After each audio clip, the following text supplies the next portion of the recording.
নমস্কার, আদাব। ক্রাইম পেট্রোলে আপনাদের স্বাগত। আজকে আমরা আপনাদের দেখাচ্ছি ভাটিন্ডার একটা কেসের দ্বিতীয় ভাগ। এই কেসটা শুরু হয়েছিল একটা গ্যাং রেপ দিয়ে, কিন্তু তদন্তের ঝুলি থেকে বের হয়ে আসে খুন করার চেষ্টার এমন একটা কেস যাতে একটা প্রাণঘাতী ভাইরাসের বিষ কারো রক্তে চালনা করা হয়েছিল। সত্যি আর মিথ্যের জালে বোনা এই কেসটা এখনো পর্যন্ত একটা ধাঁধাই ছিল। পীড়িত আর অভিযুক্তের মধ্যে একে অপরকে দোষারোপ করার খেলা চালু ছিল। 20 জানুয়ারি 2013 25 বছরের একটি মেয়ে সোনিয়া তাকে ভাটিন্ডার ডাওয়াবলি রোডের কাছে পড়ে থাকতে দেখা যায়। সেই সময় সেখান দিয়ে হংসরাজ আলুওয়ালিয়া এবং রঞ্জিত সাধু নামে দুই ব্যক্তি যাচ্ছিলেন। তারা ওকে ওই অবস্থায় দেখে সেখান থেকে নিয়ে ভাটিন্ডা হাসপাতালে ভর্তি করেন। মেডিকেল এক্সামিনেশন থেকে জানা যায় যে মেয়েটার উপরে সেক্সুয়াল অ্যাসল্ট হয়েছে, আর মেয়েটি বয়ান দেয় যে ওর সঙ্গে গ্যাং রেপ হয়েছে। সোনিয়া জানায় যে ও ভাটিন্ডার কোনো এক হাসপাতালে নার্সের কাজ করে, আর 17 জানুয়ারি ও চণ্ডীগড়ের কোনো একটি হাসপাতালে ইন্টারভিউয়ের জন্য যাচ্ছিল। তখনই কোনো একটা গাড়ির ড্রাইভার ওর কাছ থেকে সিমলার রাস্তা কোন দিকে জিজ্ঞেস করে। ও ড্রাইভারকে যখন রাস্তা বোঝাচ্ছিল তখন ওকে সেই গাড়ির পিছনে জোর করে ঢুকিয়ে দেওয়া হয়, যেখানে আগের থেকেই দুজন মহিলা বসেছিলেন। আর তারপর সোনিয়াকে ইঞ্জেকশন দেওয়া হয় আর ও অজ্ঞান হয়ে যায়। ওর জ্ঞান ফেরার পর ও একটা অন্ধকার ঘরে ছিল আর ওর হাত পা বাঁধা ছিল। সেই দুজন মহিলা ওদের সঙ্গী দুজন পুরুষকে সোনিয়াকে ধর্ষণ করে ওর ছবি তুলে রাখতে বলে। তারপর সোনিয়া বলে যে তার সঙ্গে গণধর্ষণ হয়েছিল।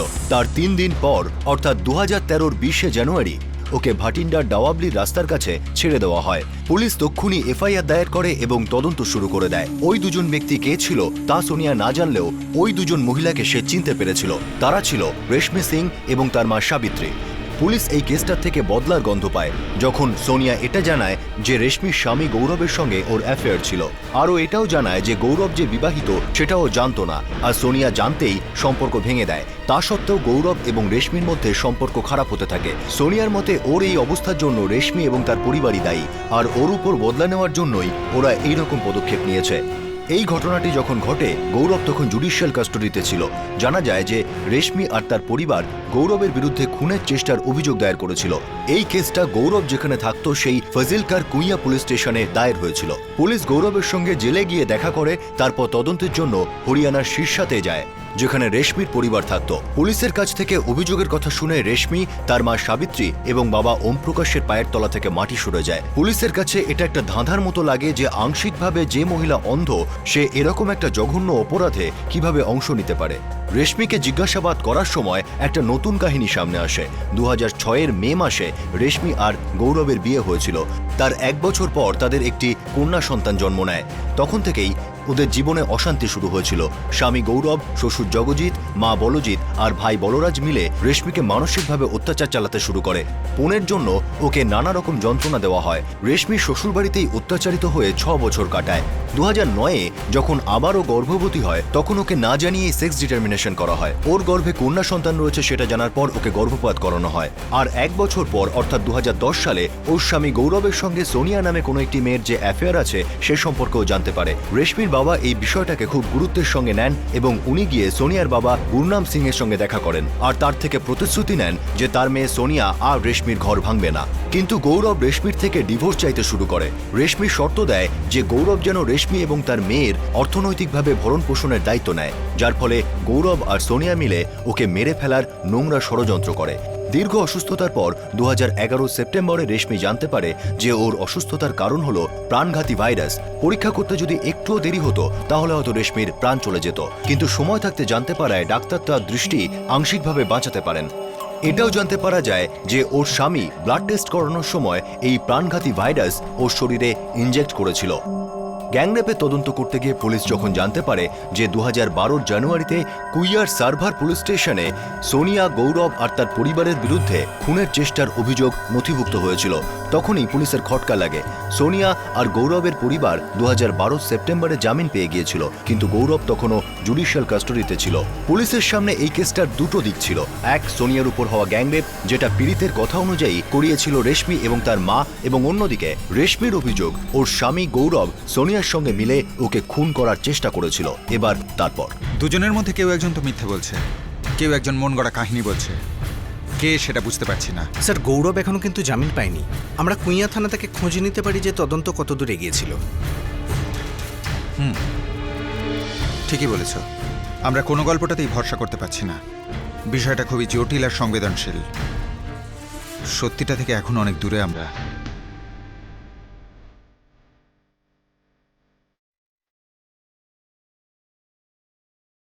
স্যার এই কেসের পিছনে ঘৃণার একটা বিরাট কাহিনী আছে। একদিকে রয়েছে সোনিয়া, তার প্রেমিক ডক্টর গৌরব আর তার পরিবার। অন্যদিকে রয়েছে গৌরবের স্ত্রী রেশমি আর তার পরিবার। আপনারা কি অ্যাকশন নিয়েছেন? দোষীদের ধরতে পেরেছেন কি? স্যার তদন্ত চলছে। সোনিয়া যাদের উপর গ্যাংরেপের অভিযোগ করেছিল তাদের জিজ্ঞাসাবাদ করা হচ্ছে। এই কেসে অ্যাকিউজ রেশমি আর তার মায়ের বক্তব্য হলো তাদের অযথা ফাঁসানো হচ্ছে। স্যার এই কেসের একটা পুরনো ঘটনা আছে। রেশমি আর তার পরিবার রেশমির স্বামী গৌরব আর সোনিয়ার ওপর অ্যাটেম্প টু মার্ডারের কেস করেছিল। ওদের বক্তব্য সোনিয়া তারই বদলা নিচ্ছে। হতে পারে দুটো পরিবারের মধ্যে শত্রুতার কারণেই এই ঘটনা ঘটেছে, কিন্তু আসল বিষয় হলো যে ওই মেয়েটি গ্যাং রেপের অভিযোগ করেছে, আর ডাক্তারি রিপোর্টও তার পক্ষেই রয়েছে।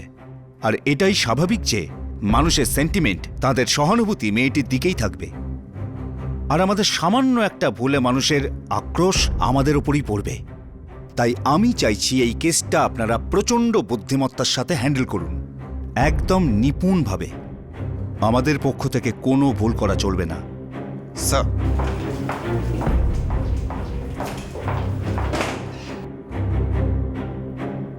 স্যার এই টিকিটগুলো দেখে নিন। এটা থেকেই বুঝতে পারবেন যে ওই 17 তারিখ আমরা চণ্ডীগড়ে ছিলামই না। স্যার এটা চণ্ডীগড় থেকে সিরসার টিকিট।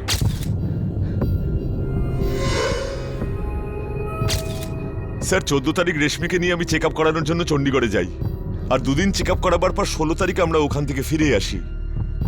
আর স্যার এটা আমার স্ত্রীর টিকিট। 14 তারিখ রাজস্থানের সাবুয়ানাতে যাওয়ার টিকিট, আর 20 তারিখ ওখান থেকে ফেরার টিকিট। আমার শাশুড়ি শেষকৃত্যের জন্য ওখানে গিয়েছিল। স্যার তাহলে আপনিই বলুন, যখন আমাদের মধ্যে কেউ এখানে ছিলামই না, তাহলে আমরা এই কাজ করব কি করে?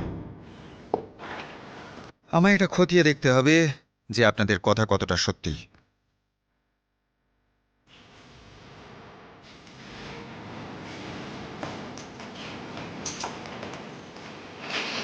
রঞ্জিত, হংসরাজ, তোমরা সত্যিই সোনিয়াকে রাস্তায় ওই অবস্থায় পেয়েছিলে? ভাটিন্ডা ডাব্বালি রোডে? নাকি কেউ ফেলে গিয়েছিল ওকে? স্যার আমি যা দেখেছি তাই বলেছি, আর কিছু জানি না স্যার। গাড়িটা একটু থামান তো। স্যার আমরা তোকে হাসপাতালে পৌঁছে দিয়ে মনুষ্যত্বের কাজ করেছি, ব্যাস এইটুকু, আর কিচ্ছু না। আর স্যার আমি তো এনাকে দেখে দাঁড়িয়ে পড়লাম, ইনি ওখানে দাঁড়িয়েছিলেন আর মেয়েটি রাস্তার ধারে পড়েছিল। ঠিক আছে, তুমি যেতে পারো। ঠিক আছে স্যার। ঠিক আছে। রঞ্জিত। হ্যাঁ স্যার। হংসরাজ তুমি যাও। হ্যাঁ স্যার। রঞ্জিত, তুমি হংসরাজকে সাহায্য করেছিলে সোনিয়াকে গাড়িতে তুলে দিতে। হ্যাঁ স্যার। আচ্ছা একটা কথা বলো, তুমি কি সত্যি এটা বিশ্বাস করো যে হংসরাজ এটা মনুষ্যত্বের খাতিরে করেছে, নাকি এর পিছনে কোনো কাহিনী আছে? স্যার দেখে তো এটা মনে হচ্ছে না যে উনি কিছু লুকোচ্ছেন। এই কেসটায় কারোর উপর ভরসা করাই ঠিক হবে না। নতুন করে ভাবতে হবে, ছোট্ট ছোট্ট ডিটেলসগুলো আবার ক্রস চেক করতে হবে, হয়তো কিছু উঠে আসবে। স্যার মিডিয়াও কিন্তু হাত ধুয়ে পড়ে গেছে। এটা তো হবারই ছিল। আমাদের খুব ঠান্ডা মাথায় তদন্ত চালিয়ে যেতে হবে। এক কাজ করো, তুমি চণ্ডীগড় হাসপাতালে যাও যেখানে রেশমি ভর্তি হয়েছিল। ওখানে সমস্ত ডিটেলগুলো নোট করে নাও। ওখান থেকে রাজস্থানের সাবুয়ানায় যাও আর সাবিত্রীর বক্তব্য খতিয়ে দেখো। Okay sir. আমি কুইয়া থানায় যাচ্ছি। ওখান থেকে জানতে হবে ভাইরাস দিয়ে অ্যাটেম্প টু মার্ডারের কেসটা কি, তারপর দেখা যাক কি হয়।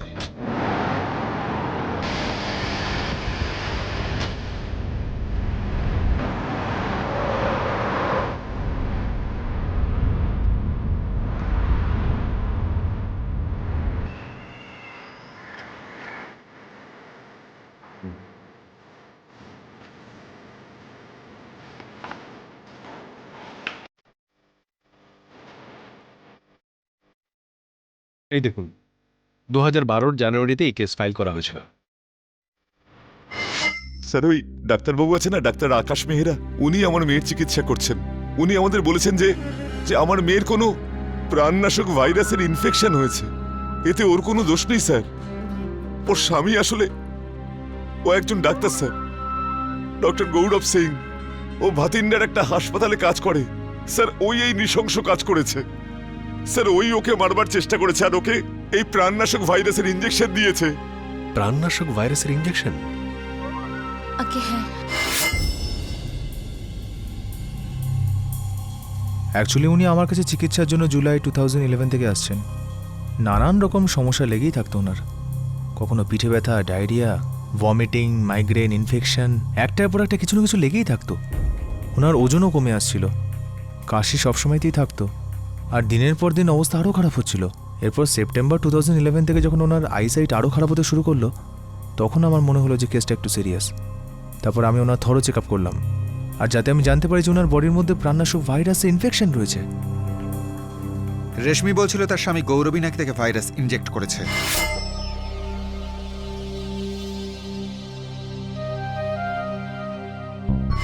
আগে হ্যাঁ, আমাদের ইনভেস্টিগেশনেও এটাই পাওয়া গিয়েছিল। আমরা ভাটিন্ডার সেই ক্লিনিকে গিয়েছিলাম যেখানে ডক্টর গৌরব কাজ করতেন।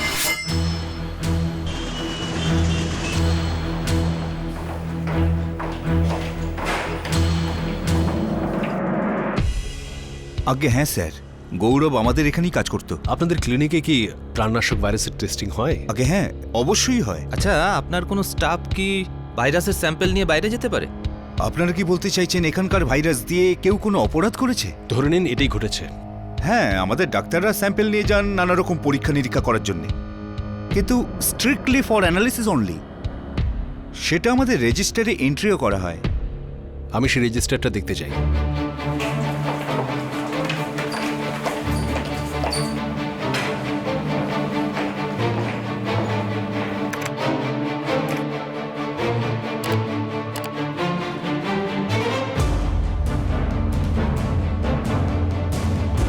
এন্ট্রি তো রয়েছে, তার মানে হচ্ছে ডক্টর গৌরব প্রাণনাশক ভাইরাসের স্যাম্পল নিয়ে গিয়েছিল ফর ক্লিনিক্যাল স্টাডি। হ্যাঁ, কিন্তু অ্যানালিসিসের রিপোর্টও উনি নিশ্চয়ই জমা দিয়েছেন। একটু দেখো তো।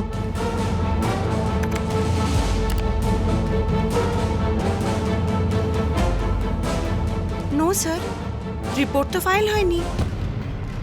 ইন্সপেক্টর বাবু, আমি কি জানতে পারি যে ঘটনাটা কি? আপনার ক্লিনিকে ডক্টর গৌরবের উপর অ্যাটেম্প টু মার্ডারের অভিযোগ এনেছেন তার স্ত্রী। কি? আগে হ্যাঁ, আর ওনার স্ত্রীর শরীরে প্রাণনাশক ভাইরাসের ইনফেকশন হয়ে গেছে। উনি আংশিকভাবে নিজের দৃষ্টিশক্তি হারিয়েছেন। মাই গড! যখন থেকে ওনার দেখতে সমস্যা হচ্ছিল, উনি রেগুলারলি আমার কাছে আসতেন। 14 তারিখেও এসেছিল। ও yes, she had an appointment from 14 to 19th। আমি নিজে ওনার চেক আপ সুপারভাইজ করেছি, আর 16th ডিসচার্জও করে দিই। যদিও ট্রিটমেন্ট 19th অবধি চলার কথা ছিল, তো যখন দেখলাম উনি ভালো হয়ে যাচ্ছেন তাই 16th ডিসচার্জ করে দিয়েছি। আপনি চাইলে রেকর্ডও চেক করে দেখতে পারেন। অবশ্যই, রেকর্ড তো আমরা চেক করবই। ডাক্তারবাবু বলেছেন দুপুরে এসে চেক আপ করবেন, আর তখনই বলবেন যে ডিসচার্জ কখন হবে। ধন্যবাদ সিস্টার। সোনিয়া, মা তুই খুব তাড়াতাড়ি ভালো হয়ে যাবি, আর এরপর আমি কোনোদিন তোকে কাছছাড়া করব না। আমি তোকে সঙ্গে করে দেশের বাড়িতে ফিরে যাব, আর একটা ভালো পাত্র খুঁজে তোর সাথে বিয়ে দিয়ে দেব, আর আমি কোনোদিন তোকে এই রাস্তায় দ্বিতীয়বার আসতে দেব না।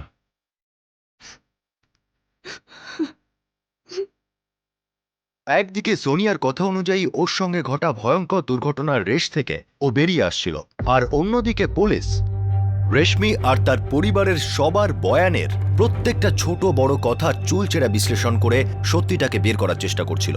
রেশমিকে মেরে ফেলা ষড়যন্ত্র আর রেশমি এবং তার বাবা মার ঘটনার দিন অনুপস্থিতির প্রমাণ সবকিছুর অনুসন্ধান চলছিল। সোনিয়ার বক্তব্য ছিল রেশমি এবং তার মাই এই ঘটনাটি ঘটিয়েছে। তদন্তে অনেক সত্যি বেরিয়ে আসতে শুরু করলো। এমন কোনো প্রমাণ এখনো পাওয়া যায়নি যেটা সোনিয়ার উপর ঘটা অমানুষিক অত্যাচারের সত্যতার উপর আলোকপাত করতে পারে। পুলিশ সত্য থেকে এখনো অনেক দূরে ছিল। রেশমি বলছিল তার স্বামী গৌরব নাকি রক্ত নেবার আছিলায় তাকে ভাইরাস ইনজেক্ট করেছিল। ষড়যন্ত্র ছিল, ভেবে চিন্তে করা ষড়যন্ত্র। লোকটা প্ল্যানিং করেছিল খুব ভালো। প্রেমিকা সোনিয়ার সঙ্গে ধরা পড়ার পর প্রতিটা পদক্ষেপ ভেবে চিন্তে নিয়েছিল। সোনিয়ার সাথে জ্যাঠামশাই ওকে ধরেছিলেন, তারপর থেকে খুব রাগ করতো আমার উপর, মারতো। আমি তো তারপর হঠাৎ করেই ব্যবহারটা বদলে গেল। খুব ভালো করে কথা বলতো আমার সাথে। আমি বুঝতেই পারতাম না যে হঠাৎ করে ওর কি হলো।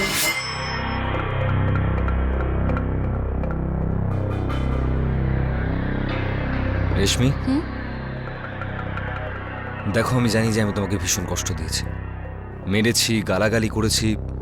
তোমার হয়তো বিশ্বাস হবে না, কিন্তু আমি সত্যি তোমার কাছে ক্ষমা চাইছি।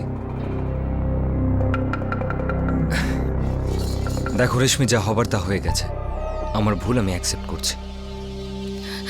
আমি আমাদের জীবনটা আবার নতুন করে শুরু করতে চাই। তোমার সঙ্গে আমাদের মেয়েকে নিয়ে। আই এম সরি রেশমি।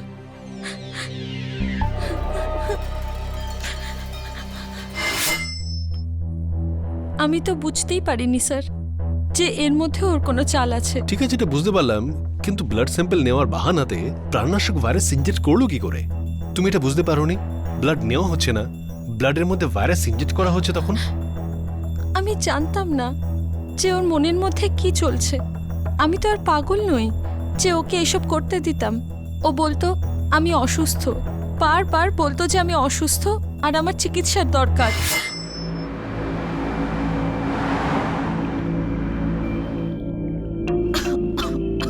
রেশমি, সাবধানে থাকো।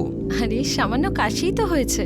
আরে এই সামান্য কাশি মানুষের প্রাণ নিয়ে নেয়, তুমি বুঝবে না। আমি ডক্টর তো, আমি জানি। আর আমাদেরকে তো আমাদের দ্বিতীয় বাচ্চার ব্যাপারেও ভাবতে হবে, তাই নয় কি? সাবধানে থাকো। জিভ বাইরে বের করো। হ্যাঁ, সাবধানে। হ্যাঁ, বাস ঠিক আছে। এবার জোরে জোরে নিঃশ্বাস নাও। সাবধানে লম্বা শ্বাস নাও।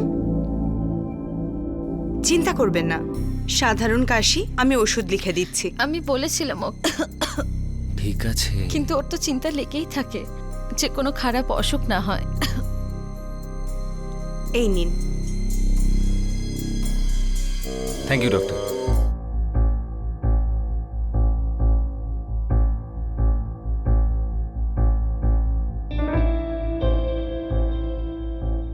আরে বাবু, এটা কি হচ্ছে? আমি বাড়ির পেন্টিং বানাচ্ছি। ও, আর এই ঘরের কি অবস্থা করেছো তুমি? এবার বাবা এসে আমায় বকবে তো? বাবা এসে গেছে, নাম নিলাম আর চলে এসেছে।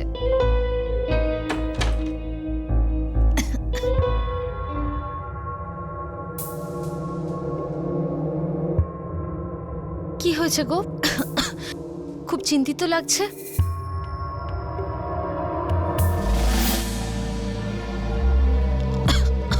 এটা কি গো? এটা তোমার মেডিকেল রিপোর্ট। কি বেরিয়েছে এতে? আমি তোমাকে বলেছিলাম না রেশমি, কাশি ভেবে অবহেলা করো না। তোমার টিবি হয়েছে। কি? রেশমি, ভয় পাচ্ছ কেন? আমি আছি তো, আমি একজন ডক্টর তো। আর টিবি তো এমন কোনো রোগ নয় যে চিকিৎসা হয় না। তোমার কিচ্ছু হবে না, আমি আছি তো। আমি তোমার কিচ্ছু হতে দেবো না। চলো, কান্না বন্ধ করো, কান্না বন্ধ করো।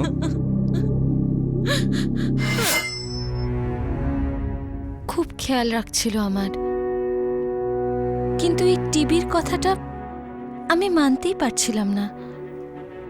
বুঝতেই পারছিলাম না যে ওকে বিশ্বাস করব না করব না। আর তারপর ও সুযোগ পেয়ে গেল, রক্ত পরীক্ষা করার বাহানাতে রক্তে ভাইরাস ঢুকিয়ে দিল। আমি বুঝতেই পারিনি যে ও এত বড় চক্রান্ত করেছে। আমি বলতাম যে আমাকে ডক্টরের কাছে নিয়ে চলো, ডক্টরের কাছে নিয়ে চলো। আমার উপরে তোমার একটুও ভরসা নেই? আছে গো, কিন্তু একটু ভয় লাগছে। টিবি টিবি তো কোনো ছোট অসুখ নয়। একবার ওই ডক্টরের সঙ্গে দেখা করে নি। রেশমি, আমিও ডক্টর তো। তোমার ওই ডক্টর আলাদা কি চিকিৎসা করবে? ব্যাস, মনের শান্তির জন্য দেখা করতে চাই। ডবল চেকও হয়ে যাবে, তাই না? ঠিক আছে, অন্তত এটা পরিষ্কার হলো যে তুমি আমার উপর ভরসা করো না। আমি তোমার ওই ডক্টরের সঙ্গে কথা বলছি এবার, ঠিক আছে? কিন্তু একটা কথার আফসোস আমার সবসময় থাকবে। আমি নিজেকে বদলেছি, কিন্তু তুমি আমার উপর ভরসা করোনি। আমাদের সম্পর্কটাকে নতুন জীবন দেওয়ার চেষ্টা করলাম, তখনও তুমি বিশ্বাস করলে না। আমার তো দুঃখ হবেই।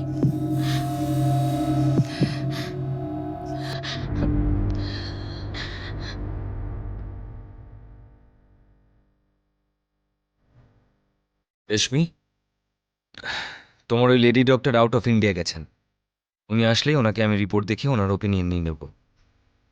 আমি জানি যে তুমি আমাকে এখনো বিশ্বাস করো না, কিন্তু তুমি নিজেই ভাবো, তোমার অসুখ নিয়ে তোমায় মিথ্যে বলে তোমাকে ভুল বুঝিয়ে আমার কি লাভ হবে? আমি এরকম কেন করবো রেশমি? আমার চিন্তা শুধু তোমায় নিয়ে আর আমাদের মেয়েকে নিয়ে।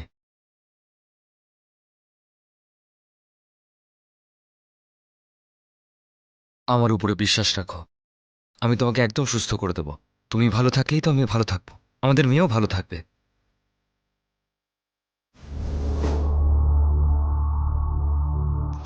শোনো, এই ইনজেকশনে কি আছে? ওষুধ আছে রেশমি, হয়ে গেছে। ঠকিয়েছে ও আমাকে। বলতো চিন্তা করো না, চিন্তা করো না, সব ঠিক হয়ে যাবে। আর আমার মধ্যে ভাইরাস ঢুকিয়ে দিয়েছে। আমি তো আর জানতাম না যে আবার মিথ্যে বলছে। বলতো যে টিবি হয়নি, সব ঠিক হয়ে যাবে। আবার বলতো যে আগের ডাক্তারের রিপোর্টটাই ভুল। আমার শুনে তো ভালোই লেগেছিল যে আর কোনো চিন্তা নেই, কিন্তু এটা ভাবিনি যে ও আমাকে মেরে ফেলার সব ব্যবস্থা করে ফেলেছে।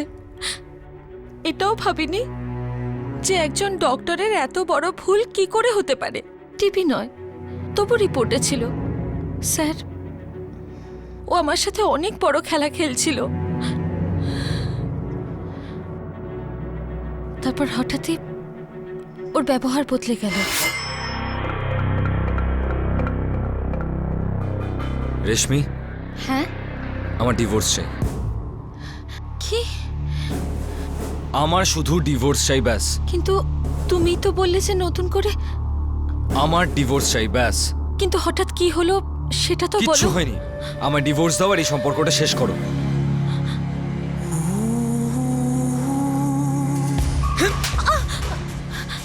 রেশমি, আমি 1000বার বলেছি আমার জিনিসে হাত দেবে না। চুপ!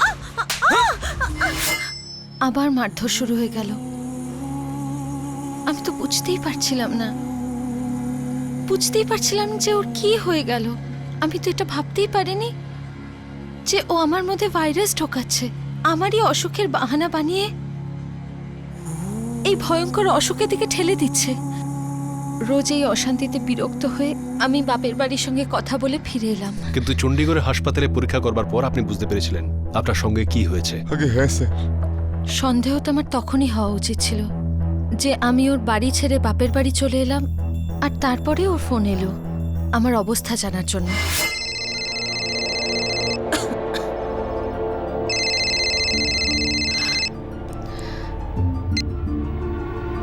হ্যালো, কেমন আছো রেশমি? তোমার শরীর কেমন আছে? ঠিক আছে। হঠাৎ তোমার মনে পড়লো? কেন জিজ্ঞেস করতে পারি না আমি? জিজ্ঞেস করার জন্য ধন্যবাদ। এখন তোমার যখন ফোন আসে না তো ভয় লাগে। রেশমি, অদ্ভুত আমার লেগেছিল হঠাৎ আমার কথা কেন মনে পড়ল। কিন্তু আমরা তো মেয়ে স্যার, স্বামীর ওপর প্রয়োজনের বেশি ভরসা করে ফেলি। কখনো হঠাৎ ভালোবাসা, তো হঠাৎই রাগ। অভ্যেস হয়ে গেছিল, সেজন্য সন্দেহই হয়নি। আর যখন সত্যিটা জানতে পারলাম, ওনার শরীরে আমরা কিছু প্রাণনাশক ভাইরাস পেয়েছি, যার জন্য উনি এতদিন অসুস্থ ছিলেন, যাতে ওনার অবস্থা আরো খারাপ হয়ে যাচ্ছিল। এসব কি করে হলো মা? আমি কিছু জানি না বাবা। মনে করে দেখুন তো, এর মধ্যে হাতে কোনো উল্কি করেছিলেন বা অন্য কোথাও ব্লাড স্যাম্পল দিয়েছিলেন? আপনার শরীরে পুরনো সিরিঞ্জ ব্যবহার করা হয়েছে?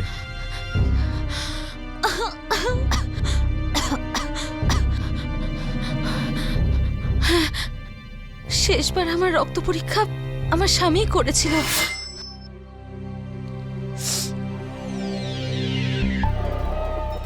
হয়ে গেছে।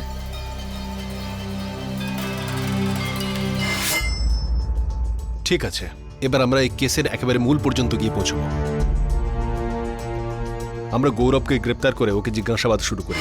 স্যার, ও মিথ্যে বলছে, গল্প বানিয়ে আমাকে ফাঁসানোর চেষ্টা করছে। ডক্টর গৌরব, তোমার বিরুদ্ধে আমাদের কাছে এত প্রমাণ রয়েছে যে তুমি বেশিক্ষণ মিথ্যে বলতে পারবে না।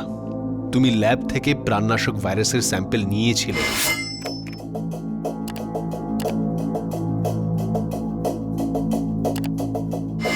তুমি ওই ভাইরাসের স্যাম্পলের রিপোর্ট ক্লিনিকে জমা দাওনি। তারপর তোমার স্ত্রীর টিবি হওয়ার গল্পটা ফেঁদেছিলে। বাজে কথা। শুধু সর্দি কাশি আর ঠান্ডা লেগেছিল। And how can I miss the symptoms of TB? আর যদি সন্দেহ হতো তাহলে আমি টেস্ট করাতাম না। বিনা টেস্টে টিবি ডায়াগনোজ করব? পাগল নাকি আমি? ওর স্বামী আপনার কাছে এসেছিল না ফোন করেছিল? ও একবার মাত্র ওর স্বামীর সাথে আমার কাছে এসেছিল। আর হ্যাঁ, আমি ওর কোনো ইনভেস্টিগেশনসই করাইনি, প্রয়োজনই ছিল না। প্রেসক্রিপশন দিয়েছিলাম, ব্যাস। আমি কেন রিপোর্ট দিতে যাব যে ওর টিবি হয়েছে? তোমার স্ত্রীকে যে রিপোর্ট দেখিয়েছিলে সেটা জাল ছিল। এটা কি গো? এটা তোমার মেডিকেল রিপোর্ট। ডাক্তারবাবু, এখন আপনার কাছে একটাই পথ খোলা আছে, সত্যিটা বলে ফেলুন, নয়তো গলাতে আঙুল দিয়ে সত্যিটা বার করে নেব। হ্যাঁ, আমি সব কিছু করেছি। বিরক্ত হয়ে গেছিলাম ওর উপরে। আমি জ্বালিয়ে মারছিল আমাকেও। ডিভোর্স দিয়ে দিলে মিটে যেত, সোনিয়ার সঙ্গে বিয়ে করে নিতাম। গৌরব, তোমার বউ এত সহজে তোমায় ছাড়বে না। ও থাকাকালীন বিয়ে করা তো দূর, আমরা একসঙ্গে থাকতেও পারবো না। আর আমিও এই রেশমির সঙ্গে থাকতে পারবো না। আমি তোমার সঙ্গে থাকতে চাই সোনিয়া। এটা তখনই সম্ভব যখন ও তোমার জীবন থেকে চলে যাবে। নিজে থেকে তো যাবে না, আর ডিভোর্সও দেবে না। এরকম কোনো রাস্তা নেই যাতে ও আমাদের জীবন থেকে চলে যাবে? এরকম কোনো উপায়?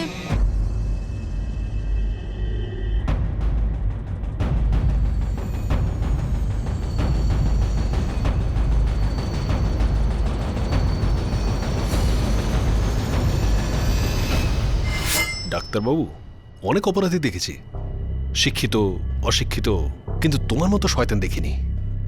শুনে আমি তো কথা হারিয়ে ফেলেছি, কিন্তু তোমার এটা মনে হলো না একবারও? তুমি একজন ডাক্তার, লোকের জীবন বাঁচানোই হলো তোমার পেশা। তুমি তোমার স্ত্রীকে রাস্তা থেকে সরাবার জন্য এরকম জঘন্য খেলা খেললে। যদি আইন আমাকে অনুমতি দিত না, তাহলে এই ভাইরাসে আমি তোমায় ইনজেক্ট করে দিতাম।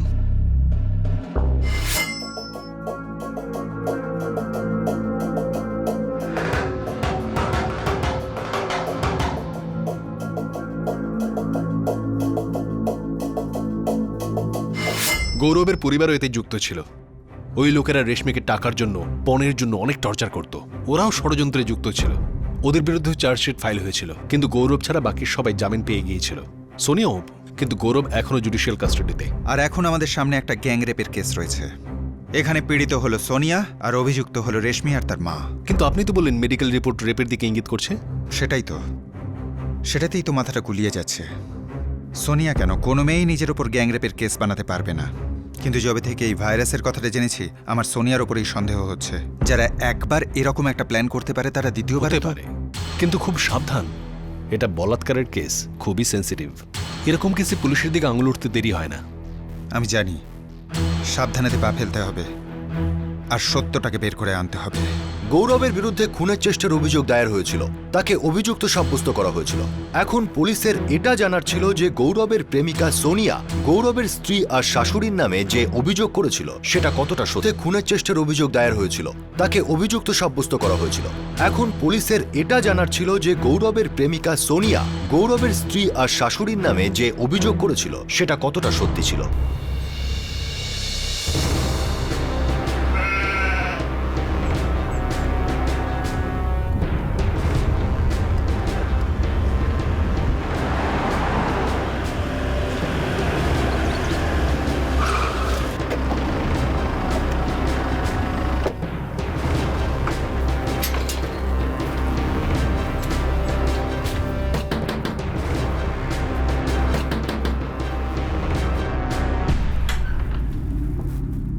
আগে আপনি কে? পাঞ্জাব পুলিশ।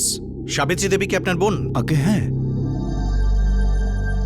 হ্যাঁ স্যার, সাবিত্রীর মা, মানে আমার মাসি। 14 তারিখ অমৃতলোকে যাত্রা করেন। আর অন্ত্যেষ্টি হয়েছিল 15 তারিখ। আগে হ্যাঁ। সাবিত্রী দেবী এসেছিলেন? হ্যাঁ, মাকে শেষবার দেখার জন্যে ও এখানে এসেছিল।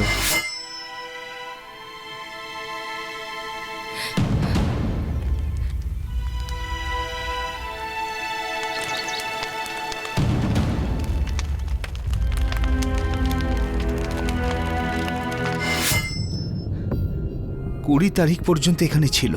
ওই দিন রাতেই আমি রেল স্টেশনে পৌঁছে দিই, ও তারপর ফিরে যায়।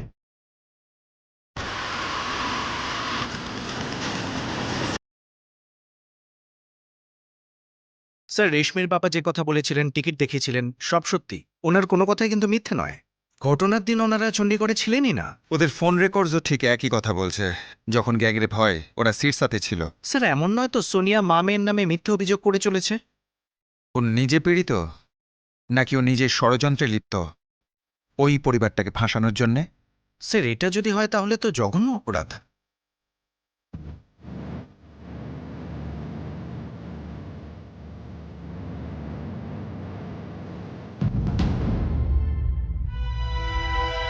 এটা কেমন দোষারোপ করছেন আপনারা? স্যার, আমি মানছি আমার মেয়ে ভুল করেছে। ছেলে মানুষই করেছে ও।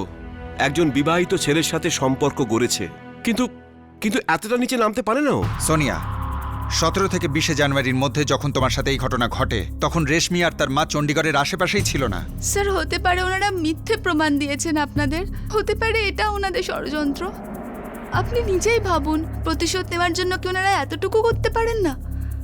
খুব চালাক লোক ওরা, তাই জন্যই তো আপনার চোখে ধুলো দিয়ে চলে গেল আর আপনারা বুঝতেও পারলেন না। হতেও পারে, কিন্তু এটাও তো সত্যি যে আপনি আর গৌরব মিলে রেশমিকে মারার একটা জঘন্য পরিকল্পনা করেছিলেন। স্যার, ওই কেসেও আমাকে জবরদস্তি টেনে আনা হয়েছে। আমার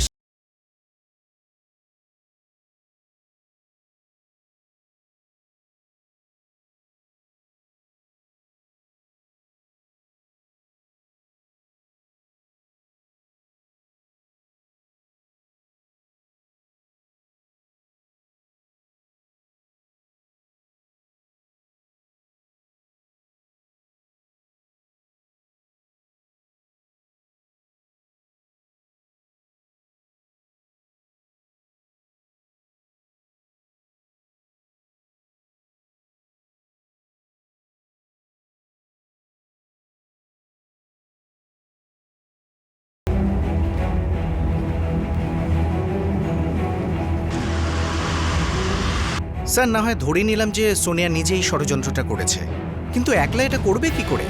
একার পক্ষে এরকম একটা কাজ করা সম্ভব কি? আগেরবার গৌরব আর সোনিয়া মিলে এই কাজটা করেছিল। হ্যাঁ স্যার, কিন্তু গৌরব তো তারপর থেকে মানে সেপ্টেম্বর 2012 থেকে জেলে। এই সোনিয়াকে সন্দেহ করে আমরা কি সঠিক পথে যাচ্ছি নাকি এখনো কেউ আমাদের বিভ্রান্ত করছে? স্যার, মেডিকেল রিপোর্ট অনুযায়ী মেয়েটার উপর সেক্সুয়াল অ্যাসল্ট হয়েছে।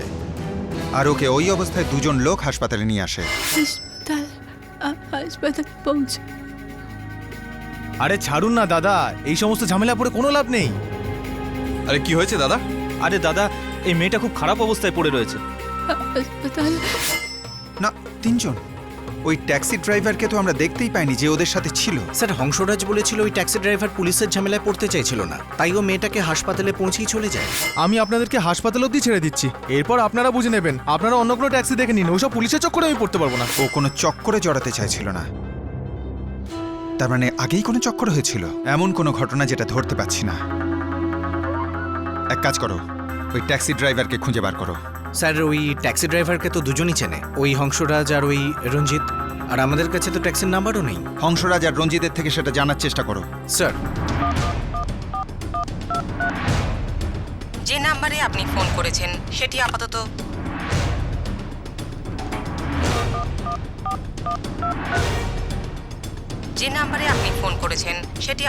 বন্ধ আছে। ওই ট্যাক্সি ড্রাইভারকে তো দুজনই চেনে, ওই হংসরাজ আর ওই রঞ্জিত। আর আমাদের কাছে তো ট্যাক্সির নাম্বারও নেই। হংসরাজ আর রঞ্জিতের থেকে সেটা জানার চেষ্টা করো। যে নাম্বারে আপনি ফোন করেছেন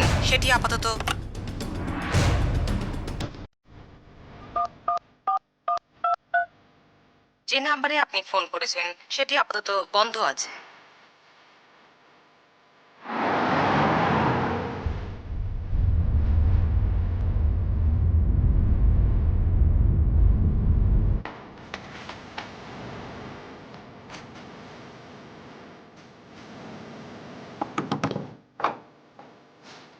বলুন। হংসরাজ আলুওয়ালিয়া। সেটা আবার কে? ঠিকানা তো এটাই দিয়েছে। স্যার, 25 বছর ধরে আমরাই তো এখানে আছি।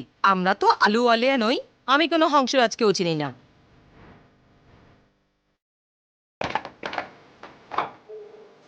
বলুন। রঞ্জিত সাধু। রঞ্জিত সাধু? সে আবার কি? এখানে থাকে না, ঠিকানা তো এটাই দিয়েছে। স্যার, আমার নাম হলো সুখবিন্দর সিং, আর এটা আমার বাড়ি। আর এই বাড়িতে রঞ্জিত ফঞ্জিত কেউ থাকে না। স্যার, ওই যে হংসরাজ আর রঞ্জিত দুজনেরই ফোন বন্ধ, আর দুজনের ঠিকানাও ভুয়ো। এবার তো এটা পরিষ্কার যে কেউ গল্প বানাচ্ছে, মিথ্যে ঘটনায় সাজানো একটা গল্প। আর এই গল্পর রচয়িতা সোনিয়া।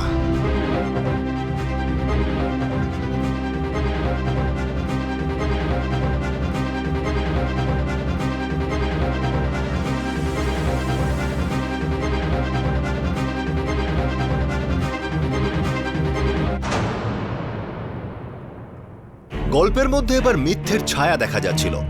এবার পুলিশ তদন্তের জাল গোটাতে শুরু করে দিয়েছিল। ধীরে ধীরে তারা এই সিদ্ধান্তেই আসছিল যে সোনিয়াই এই গল্পটা আসলে তৈরি করেছে আর নিজের প্রেমিকের স্ত্রী এবং তার পরিবারকে ফাঁসানোর চেষ্টা করছে। এবারে সন্দেহের তীরটা সোনিয়ার দিকে, আর সোনিয়াকে হাসপাতালে ভর্তি করা সেই মনুষ্যত্বের দুই প্রতিমূর্তির হঠাৎ করে উধাও হয়ে যাওয়া সন্দেহকে আরো দৃঢ় করছিল। কিন্তু এটা কি কোনো ষড়যন্ত্র ছিল? এমন একটা ষড়যন্ত্র যেখানে পীড়িতের ধর্ষণের মেডিকেল রিপোর্টও ঘটনাটাকে মিথ্যে প্রমাণিত করতে পারছিল না। কিন্তু এগুলো হলো কি করে? আর যদি এটা কোনো ষড়যন্ত্রই ছিল তাহলে এটা কে করেছিল আর কোথায়? আর এটাকে এত সুন্দরভাবে পরিণতি দেওয়া হয়েছিল যে তাতে ডক্টর বা পুলিশ বুঝতেই পারেনি যে এই মিথ্যের চাবিকাঠি আসলে কোথায় লুকোনো আছে। ঘৃণা। ঘৃণার জন্য কি কেউ কখনো কারো প্রাণ নিতে পারে? কাউকে শেষ করে দিয়ে কেউ কিভাবে খুশি থাকতে পারে? ঘৃণার থেকে কিছুই পাওয়া যায় না এটা জানা সত্ত্বেও যখন কোনো মানুষের উপর জেদ ভর করে বসে তখন সে সবকিছু সীমা পার করে যায়। কেন? আমরা আজকে এই ঘৃণারই একটা চেহারা দেখলাম, যার ফলে রেশমির স্বামী গৌরব আর সোনিয়া সিং এর বিরুদ্ধে খুনের চেষ্টার অভিযোগ দায়ের হয়েছে। পরের দিন আমরা এই কেসের তৃতীয় তথা শেষ ভাগে এই ঘৃণারই আরও একটা চেহারা দেখব। একটা অর্থহীন আর অসফল চেষ্টা, যার কারণে কেউ কোনো রকম সুখ বা শান্তি পেল। নমস্কার, আদাব। ক্রাইম পেট্রোল দস্তাকে আপনাদের সবাইকে স্বাগত। আজকে আমরা আপনাদের দেখাবো ভাটিন্ডা রেপ কেসের তৃতীয় তথা শেষ ভাগ। এই কেসে 25 বছরের সোনিয়া সিং একজন মা আর তার মেয়ের উপর অভিযোগ এনেছিল যে তাদের উস্কানির ফলে তার সঙ্গে গ্যাংরেপ হয়েছিল। সোনিয়ার কথা অনুযায়ী তার কারণ ছিল বদলা।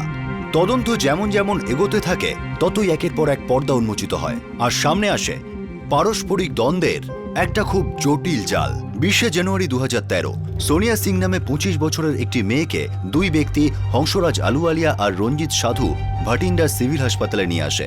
মেডিকেল এক্সামিনেশনে জানা যায় যে মেয়েটির সঙ্গে সেক্সুয়াল অ্যাসল্ট হয়েছে আর সোনিয়া জানায় যে তাকে গ্যাংরেপ করা হয়েছে। সোনিয়া পেশায় একজন নার্স।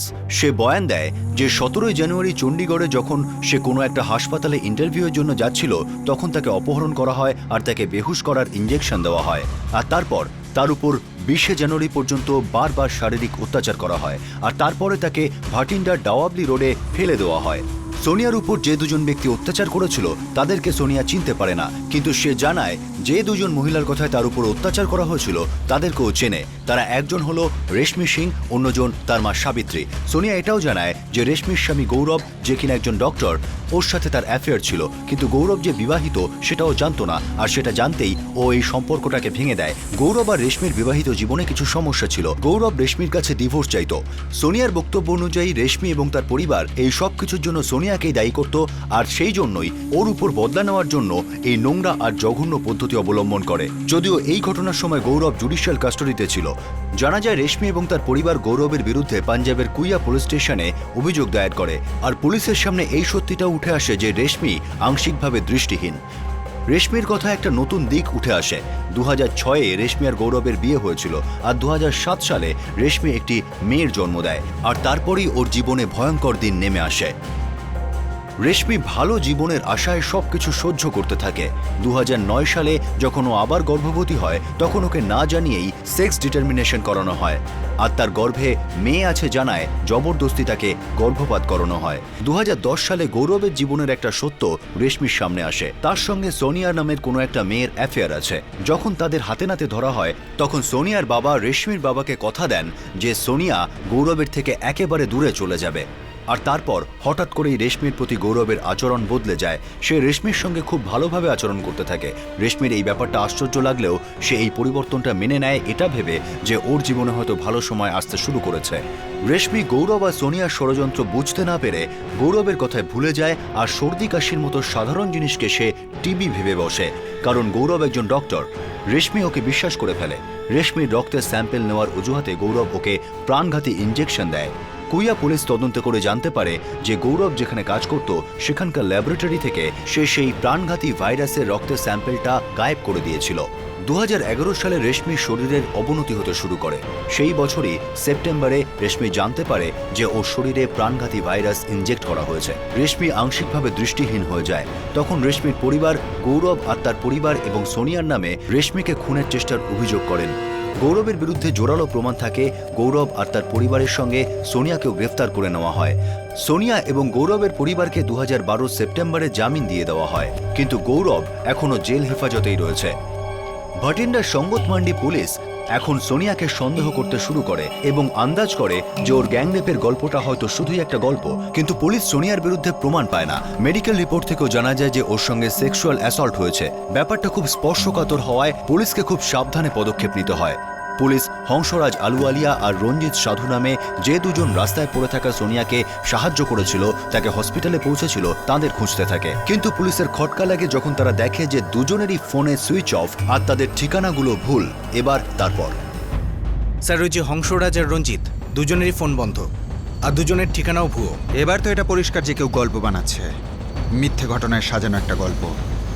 আর এই গল্পর রচয়িতা সোনিয়া।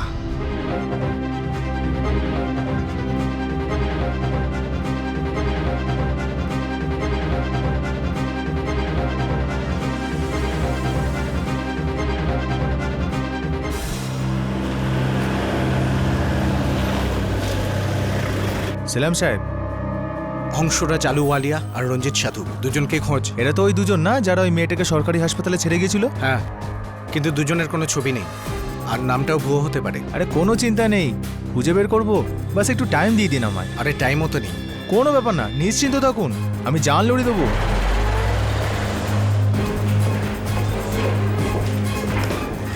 হংসরাজ আলুওয়ালিয়া আর রঞ্জিত সাধু দুজনেই এই খেলাটার পড়ে ব্যাস। স্যার, এর আগেও একবার গৌরব আর সোনিয়া মিলে যে চালাকির সাথে রেশমিকে খুন করার প্ল্যান করেছিল, ওটা দেখে তো মনে হচ্ছে এবারেও কোনো খেলা চলছে। যদিও সোনিয়া বলছে যে গৌরবের ওই ষড়যন্ত্র সামিল ছিল না। একজন ডাক্তার আর একজন নার্স, দুজনেরই মেডিকেল নলেজ ভালো, সেটাকেই ব্যবহার করেছিল। স্যার, হয়তো এবারেও তাই করেছে। কিন্তু প্রবলেম হলো সোনিয়ার মেডিকেল রিপোর্ট তো আর নকল নয়। যদি ওর সাথে যা ঘটেছে সেটা একটা নাটক হয়, তবে সেই নাটকের কাহিনী খুব বুঝে সুঝে লেখা হয়েছে। যদি এর প্লটটা আমরা বুঝতে চাই, তাহলে আমাদের একটু পিছনে ফিরে দেখতে হবে। 17 জানুয়ারি দুপুরবেলা আমি বাতিন্ডা থেকে রওনা দিই। চণ্ডীগড়ে জব ইন্টারভিউ ছিল একটা প্রাইভেট হসপিটালে। স্যার, সোনিয়া বলেছিল সেদিনও চণ্ডীগড়ে একটা হসপিটালে ইন্টারভিউয়ের জন্য যাচ্ছিল।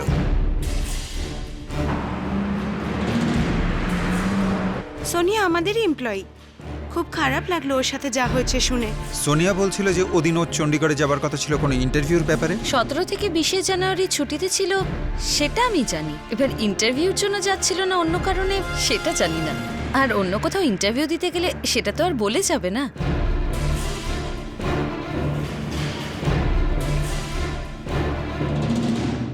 আপনারা আমার সব সত্যি কথাগুলোকেও সন্দেহ করছেন? না, আপনার কথাগুলো যে সত্যি সেটা প্রমাণ করার চেষ্টা করছি। আসলে কি, পুরো সত্যিটাকে আনার জন্য ছোট ছোট সত্যিগুলোকে একসঙ্গে জোড়ার চেষ্টা করছি। এটাই তো আমাদের কাজ, তদন্ত করা আর সত্যিটাকে বের করা। And we are Polyclinic, Sector 45, Chandigarh. Thank you.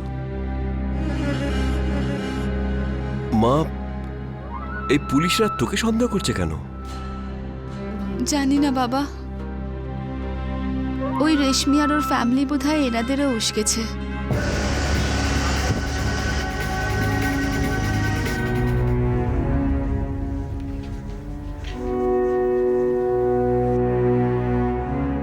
জানি না ও কেন আমার মেয়ের জীবনটা নষ্ট করতে চাইছে। আমি তো কিছু বুঝতে পারছি না সাবিত্রী। ঠিক আছে, বিয়ে করেছিস, পোষায়নি তো পোষায়নি। একজন আরেকজনের মুখ দেখতে চাস না তো ঠিক আছে, একজন আরেকজনকে ঘৃণা করতিস, সম্পর্ক ভেঙে দিতিস, মিটে যেত ব্যাপারটা। কিন্তু কারোর সঙ্গে এইরকম শত্রুতা একেবারে শেষ করে দিবি? আরে ভগবানকেও ভয় পায় না এরা।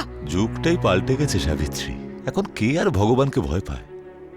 নতুন যুগের নিয়ম তো এটাই যে ঘৃণাকে মেনো না, বরং যাকে ঘৃণা করো তাকেই মেরে ফেলো।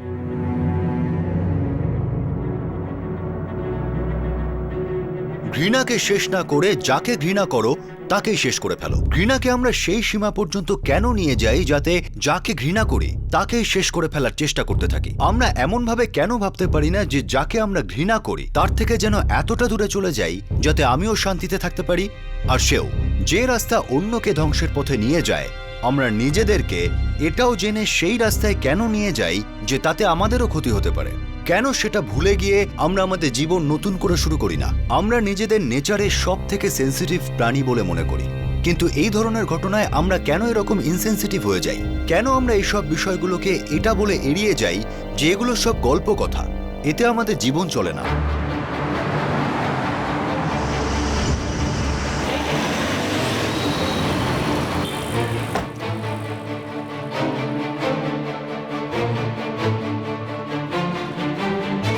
আগে হ্যাঁ, 17ই জানুয়ারি সোনিয়া সিং এর ইন্টারভিউ ছিল।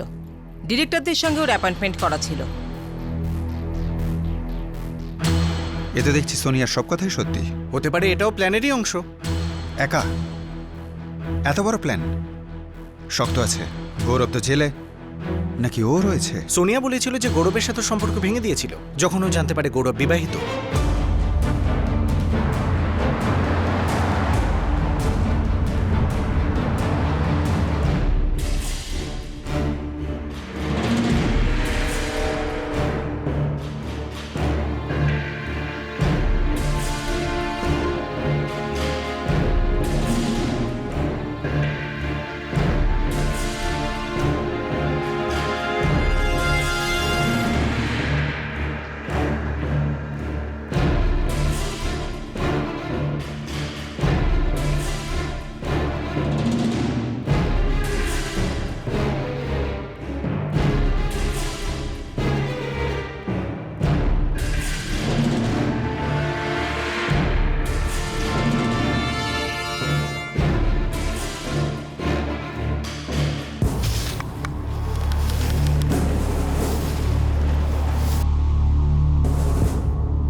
স্যার,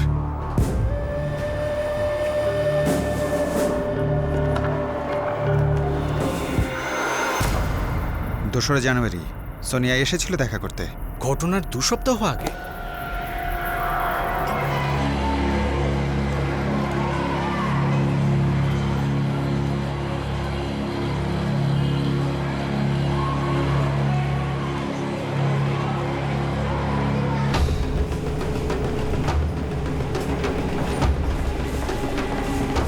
রেশমি আর ওর পরিবার আমাকে মিথ্যে ভাসিয়েছিল।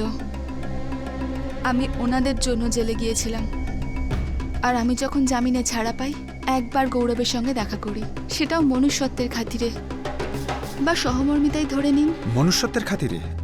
তাও ওই ভয়ঙ্কর ঘটনার মাত্র 2 সপ্তাহ আগে? কি এমন ব্যাপার? কিসের এমন সহমর্মিতা ছিল? আপনারা আমাকেই কেন সন্দেহ করছেন? কেন বারবার আমাকে মিথ্যেবাদী প্রমাণ করতে চাইছেন? বলাৎকার আমার হয়েছে, নিপীড়িত আমি, আর আপনারা আমাকেই সন্দেহ করছেন। এবার বুঝতে পারছি যে কেন পুলিশের কাছে মহিলারা সাহায্য চাইতে যায় না, কেন পুলিশরা থাকা সত্ত্বেও নিজেকে সুরক্ষিত মনে করে না।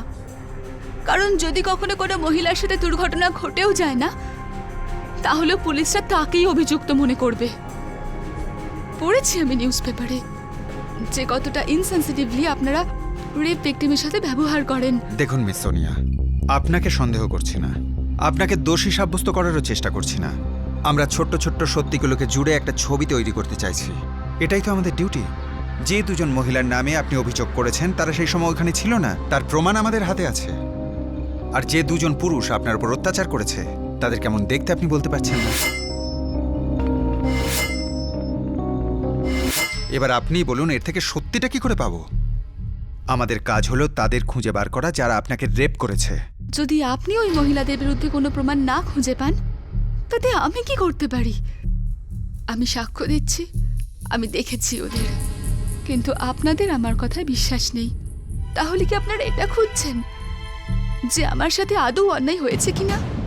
আপনি ভাবলেন কি করে যে কোনো মহিলা নিজের বিরুদ্ধে এসব জঘন্য কাজের মিথ্যে কথা বলবে?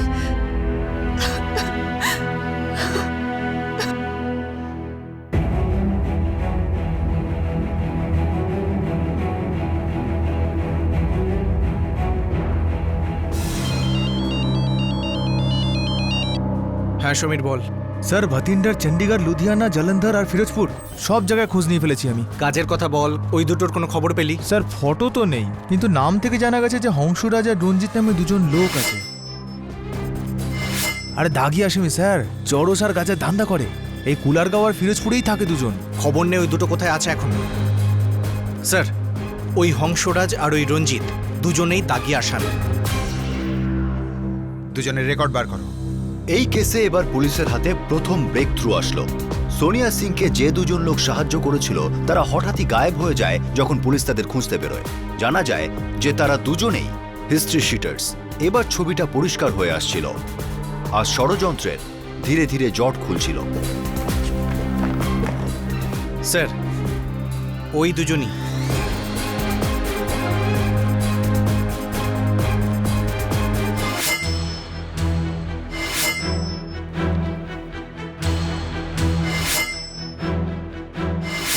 ডিসেম্বর 2012 দুজনেই রেহাই পায় অবহর জেল থেকে। দুজনেই দুজনকে ভালো করেই চেনে। এটা কাকতালীয় ব্যাপার নয় যে দুজনেই ওখানে ছিল যেখানে সোনিয়াকে পাওয়া যায়।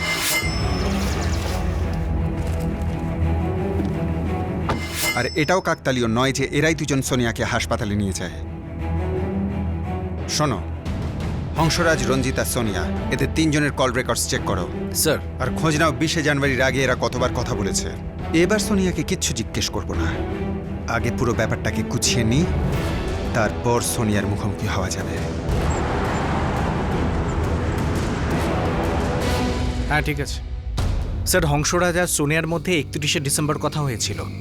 31শে ডিসেম্বর? জেল থেকে বেরোনোর দুদিন পরে?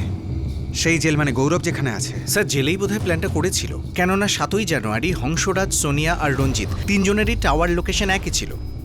তখনই প্ল্যানটা কিভাবে সাজানো হবে ঠিক হয়েছিল, আর দিনটা 17 তারিখে ঠিক হয়। রাইট স্যার, কারণ 14 থেকে 19 জানুয়ারি পর্যন্ত রেশমির চণ্ডীগড়েই থাকার কথা ছিল ট্রিটমেন্টের জন্য, কিন্তু 16 তারিখে ডিসচার্জ পায়। আর এই ব্যাপারটা ওরা জানতো না। ছবিটা এবার পরিষ্কার হচ্ছে।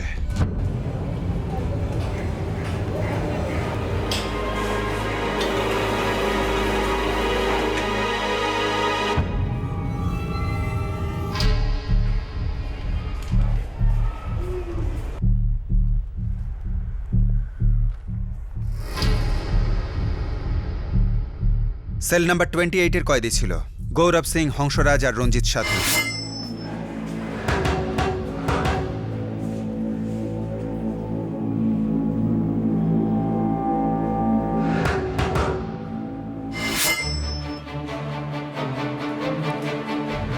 আমি জেলে থেকে কি করে জানবো যে বাইরে কি হচ্ছে? সোনিয়ার সঙ্গে এত খারাপ হয়েছে সে খবরটাও আমি এখানে বসেই পেয়েছি। সোনিয়াকে যারা সাহায্য করেছিল, রাস্তায় ওই অবস্থায় পেয়েছিল, তারা হচ্ছে হংসরাজ আর রঞ্জিত সাধু। তোমার সাথে এই জেলে ছিল।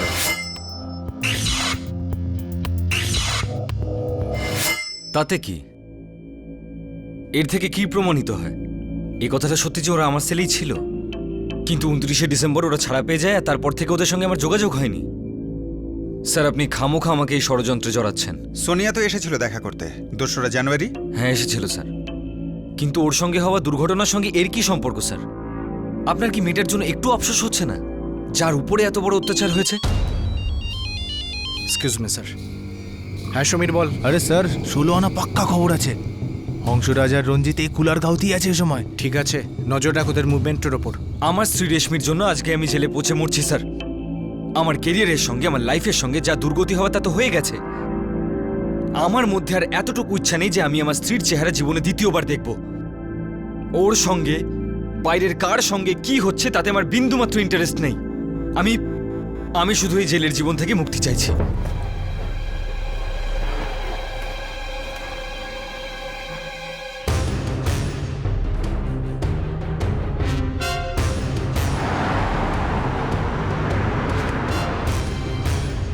এবার তোতা পাখির মতো পুরো ঘটনাটা ওরা দুজন বলবে। সত্যি আর বেশি দূরে নয়।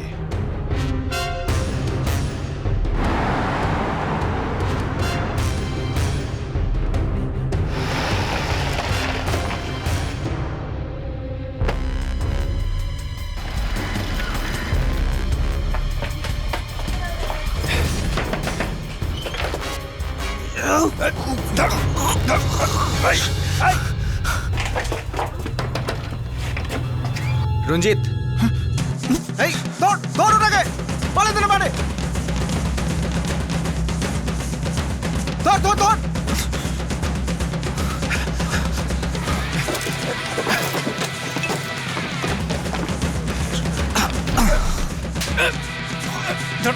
চল ধর। রঞ্জিত দাঁড়া দাঁড়া দাঁড়া।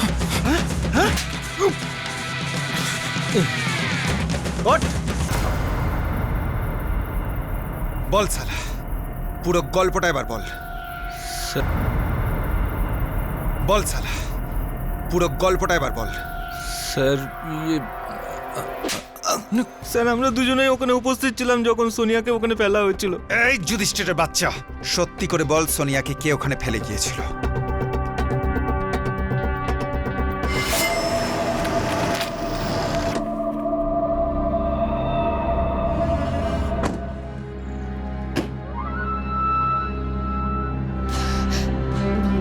তুমি যাও আর হংসরাজকে পাঠাও, আমি এখানে কিছুক্ষণ পড়ে থাকবো। যাও যাও যাও।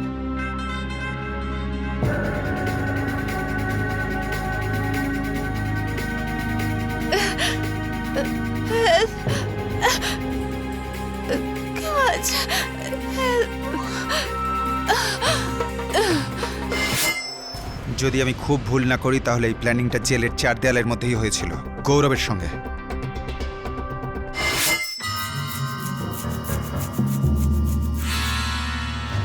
ভাই বহুত বামাল হয়েছে দিল্লিতে, মানুষজন রাস্তায় নেমে পড়েছে। আগুন লেগে যাবে আগুন, তুই দেখে নিস এই লোকগুলোর ফাঁসি হবে ফাঁসি। জানুয়ারির থেকেও খারাপ কাজ করেছে। ছেলেটা মেয়েটাকে রাস্তায় ফেলে দিয়েছে মরবার জন্যে। আর ঘটনাটা এমন ঘটেছে যে সবার হাতে ঘা লেগেছে। আরে গ্যাং রেপের কেস যে রে।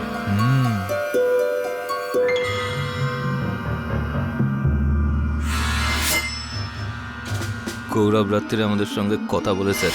29 তারিখে তোমরা দুজন ছাড়া পাচ্ছ, বাইরে গিয়ে সোনিয়ার সঙ্গে কথা বলে প্ল্যান সেট করে নাও। আরে কোনো মেয়ে এরকম অচেনা লোকের সঙ্গে কথা বলবে? ওকে বলো যে আমি বলেছি, রাজি হয়ে যাবে। আর বলো যে 2 তারিখ এসে যেন আমার সঙ্গে দেখা করে।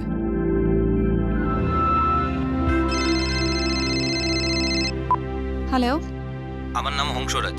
হ্যাঁ, তো আমার সাথে কি দরকার? গৌরব বলেছে আপনার সঙ্গে কথা বলতে, আর তাড়াতাড়ি।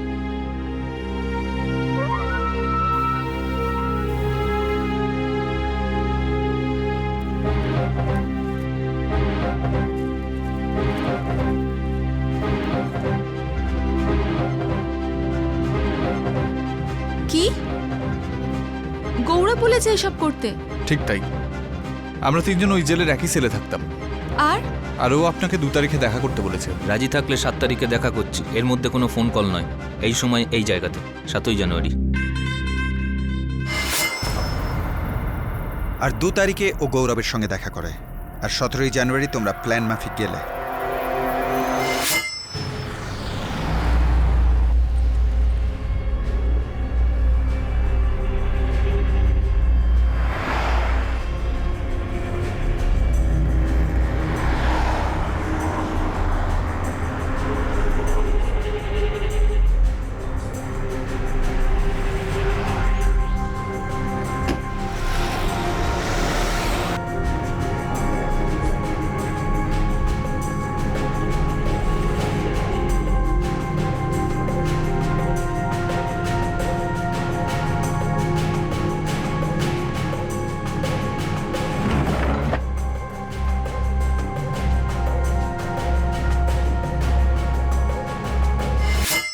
ওই মেয়েটা নিজের ইচ্ছে তোমাদের সাথে ওইসব করলো? কেননা মেডিকেল রিপোর্ট বলছে ওর সাথে ভায়োলেন্ট সেক্সুয়াল অ্যাক্টিভিটি হয়েছে, যেটার উপর এই কেসটা দাঁড়িয়ে আছে।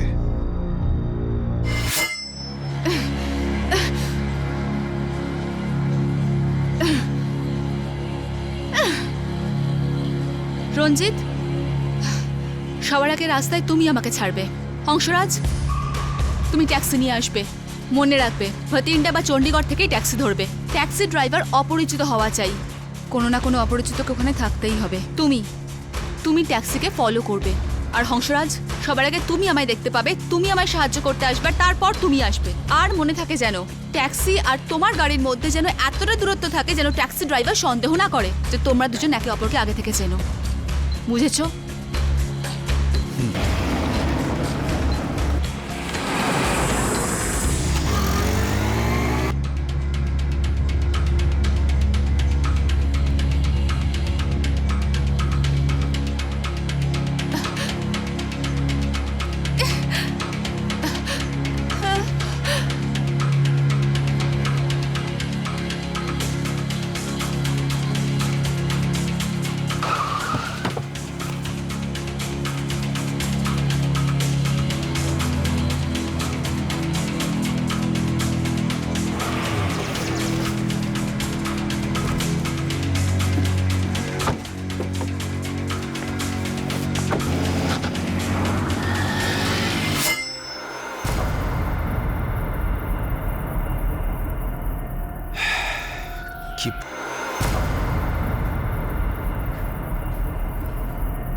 কি ভয়ঙ্কর মেয়েটি।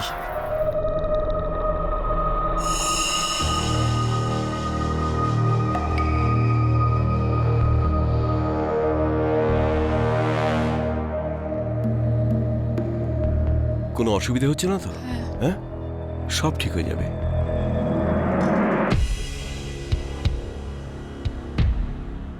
মিস সোনিয়া, আপনাকে একটু পুলিশ স্টেশনে যেতে হবে। আপনি সুস্থ হয়ে গেছেন, কিছু ফর্মালিটিস বাকি রয়ে গেছে। পুলিশ স্টেশন কেন? এফআইআরটা ঠিক করে লেখাতে হবে। চিন্তা করবেন না, এবার আপনাকে কোনো প্রশ্নই করব না, আই প্রমিস।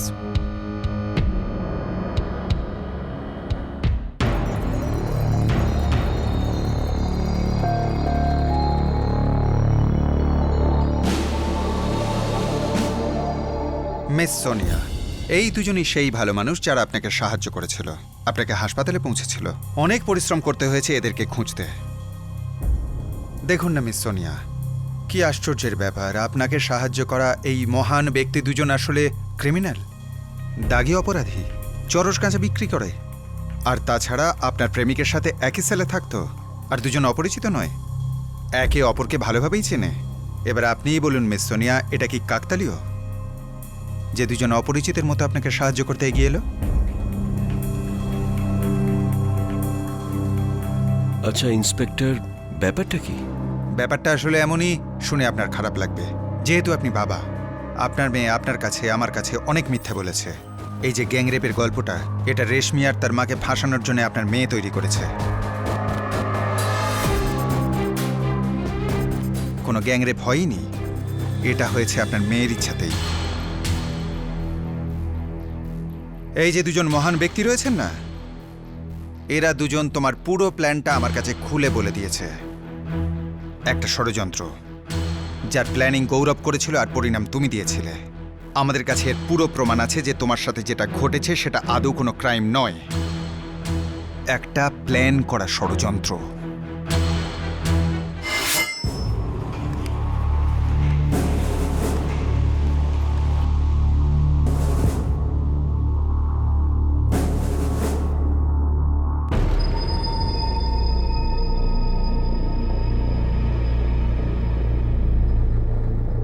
হংসরাজ আর রঞ্জিত আমাকে সমস্ত প্ল্যান বুঝিয়ে দিয়েছে। প্ল্যান একদম পারফেক্ট আছে। বসো। রেশমি আর ওর বাড়ির লোকজন এমন ফাঁসবে, জেলের বাইরে কখনো বেরোবেই না। আমি বলেছিলাম না তোমাকে, আমি প্রতিশোধ নিয়েই ছাড়বো। রেশমি আমাকে জেলে ঢুকিয়েছে, আমি ওকে জেলে ঢুকিয়েই ছাড়বো। কিন্তু আমার খুব ভয় লাগছে গৌরব, যেটা তুমি ভাবছো যদি সেটা না হয় তখন। আরে হবে, হবে, নিশ্চয়ই হবে, কেন হবে না? আমাদেরকে সবকিছু প্ল্যান মাফিক করতে হবে। ও প্রতি মাসে চেকআপের জন্য চণ্ডীগড় আসে, তুমি নার্স। তোমার পক্ষে এটা জানা অসম্ভব নয় যে ও জানুয়ারি মাসে কবে আসছে।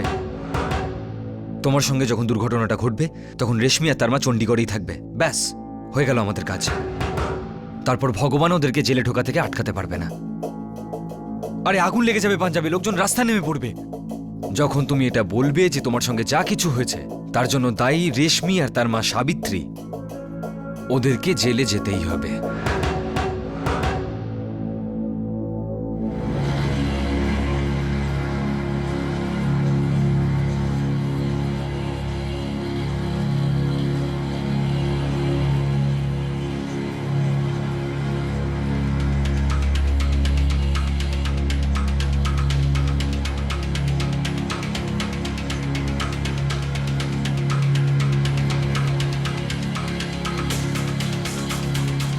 শোনো, আমি সব চিন্তা করে নিয়েছি।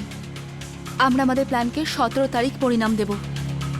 17 তারিখ আমার চণ্ডীগড়ে জব ইন্টারভিউর জন্য অ্যাপয়েন্টমেন্ট আছে। আর ওই রেশমি 14 তারিখে চণ্ডীগড় আসছে। 20 তারিখ পর্যন্ত ওখানেই থাকবে ট্রিটমেন্টের জন্য। আর ওর মা ওর সাথেই থাকে। তোমাকে কোত্থেকে তুলবো? 31 সেক্টরের পাশের রোডে। ঠিক আছে, ওখানেই দেখা হবে। হ্যাঁ।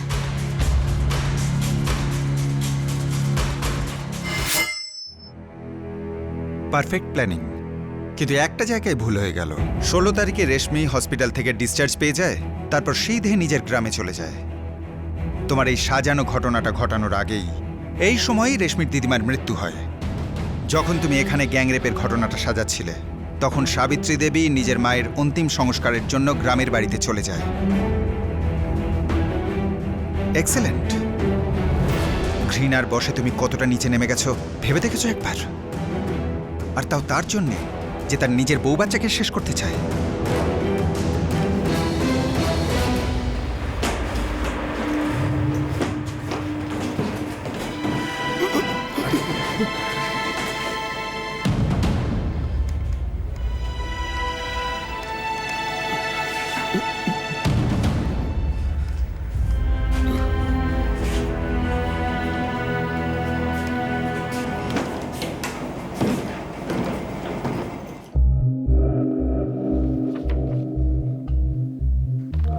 আমি এই ফাইলটাকে হেড অফিসে পাঠিয়ে দিচ্ছি, আর তারপরেই আমি ওই গ্যাং রেপের এফআইআরটাকে ক্লোজ করার ব্যবস্থা করছি। স্যার,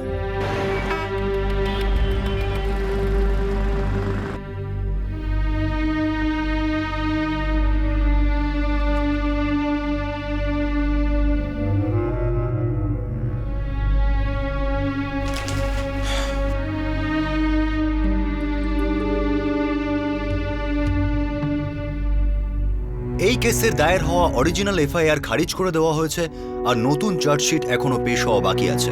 এই কেসটার সত্যিটা যখন সামনে আসে মানুষ হতবাক হয়ে যায়। এটা অবিশ্বাস্য ছিল, খুবই শকিং আর ভয়ঙ্কর ছিল। বদলা নেওয়ার জন্য শুধু ঘৃণার কারণে কেউ এত দূর পর্যন্ত যেতে পারে? কেউ এ ধরনের ষড়যন্ত্র করতে পারে?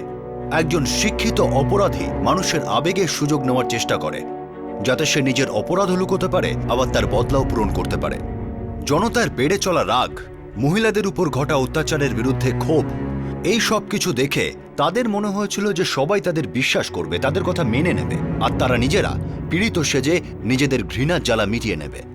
আপনাদের সাথে আবার দেখা হবে ক্রাইম পেট্রোল 10 থেকে আরও একটা নতুন ঘটনার সঙ্গে। ততক্ষণ নিজের খেয়াল রাখবেন, সুরক্ষিত থাকবেন আর সতর্ক থেকে একজন ভালো নাগরিকের দায়িত্ব পালন করবেন। জয় হিন্দ।